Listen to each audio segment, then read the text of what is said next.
What is the NTSB? Hi, I'm Morgan, and this is a general aviation update. This article by Randy Klatt in the Aviation Watchdog November edition for the Foundation for Aviation Safety goes over the NTSB. I'll link this article in the comments, and it does a really good job of explaining the history of the NTSB and some of the possible issues. So in 1926, Congress assigned the role of investigating aircraft incidents to the Department of Commerce. In 1967, Congress decided that it needed to be a completely separate entity on its own and established the National Transportation Safety Board. The issue was that they were responsible for policing and promoting safety in aviation, and it now falls under the Department of Transportation. April 1st, 1974, they decided that it needed to be completely independent and removed it from the Department of Transportation as well, because of the same thing. The duality of having to police and promote safety in aviation was creating issues. Since April 1st, 1975, I think I said 1974 in the page previously, they have investigated more than 153,000 aviation accidents, along with other transportation incidents, including highway, but we're talking about aviation. So what does the NTSB do and what do they not do? They solely focus on safety.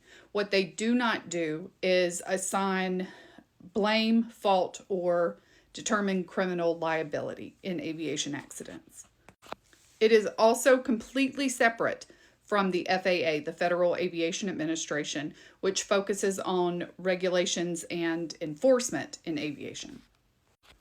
This article also has sort of an organizational chart for the NTSB, and there are 5 board members that are appointed by the president, confirmed by Senate, and they have a staff of about 440 people, so less than 500 total, and these board members are appointed for 5-year terms.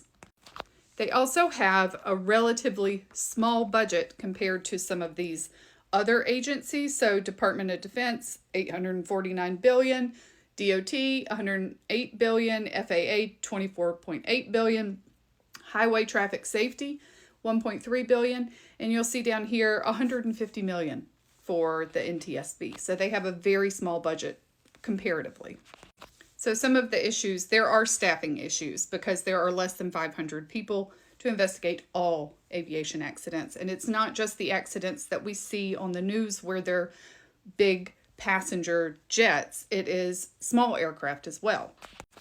They rely on industry technical advice from Airbus or Boeing or GE or even the FAA, and this can create a conflict of interest in certain instances.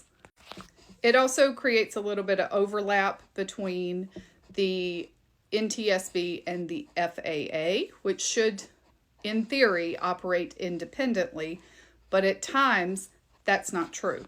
So as you can see here, the NTSB routinely investigates FAA actions, even issuing safety recommendations to them.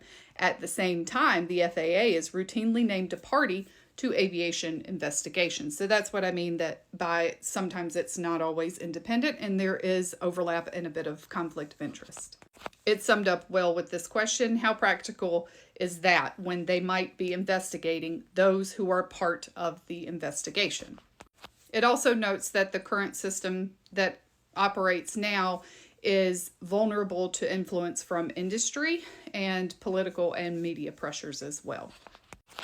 Here's one such instance of how there is conflict of interest in aviation accident investigations. So in 2022, Boeing submitted comments in the Ethiopian draft ET-302 investigation report, even though Boeing intentionally concealed the existence of the MCAS, which was later found to be the cause of 2 very significant plane crashes, and they later pled guilty to defrauding the FAA, but they were involved in the investigation. And if you'll note here, they continued to blame the pilots for the accident. Boeing did. And as technical advisors to this investigation, they were prohibited from being involved in findings or conclusions, but continued to push that it was the pilot's fault. And here's the part that involves the NTSB. They did attempt to cast blame on the pilots by making these comments to the NTSB. Here's some of the comments. As you can see, the flight crew's inadequate use of manual electric trim and management of thrust to maintain airplane control. And so you may wonder, why would they submit a comment like that? And it's because of the conflict of interest. Because by disclosing the MCAS and the issues with it that were known by Boeing, it would implicate Boeing and be quite costly. So that creates a conflict of interest. So the NTSB does rely on outside technical perspective for a lot of things related to safety, and that is something that is necessary with a staff of under 500 people and a relatively small budget. They have to rely on outside expertise to be able to complete safety, investigations or safety recommendations. That doesn't mean that there aren't still issues that exist within the agency. Let me know your thoughts in the comments and follow my page for aviation safety alerts and travel tips.